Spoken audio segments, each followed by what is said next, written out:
भाग्य परिवर्तन करते चाइले तीनटी गोपन आमल कखनो छाड़बेन ना। এই তিনটি আমল আপনি সারা জীবন করে যাবেন, ইনশাআল্লাহ আপনার ভাগ্য পরিবর্তন হয়ে যাবে।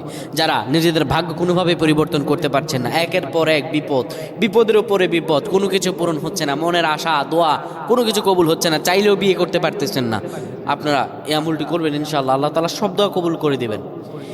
যারা ভাগ্য পরিবর্তন করতে চান, এক নম্বরে তারা যে আমলটা করবেন সেটা হলো ইমানের ওপর অটল অবিচল থাকা। ইমান ছাড়া অন্য কোনো আমল করতে পারবেন না।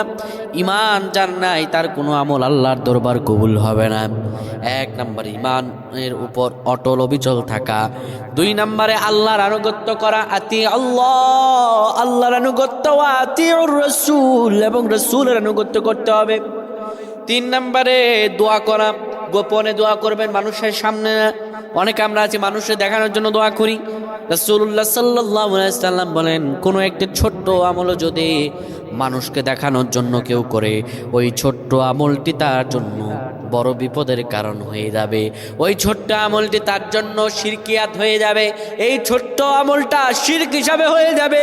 কিয়ামতের ময়দানে আল্লাহর কাছে এর জন্য জবাব দিতে হবে। নাউজুবিল্লাহ।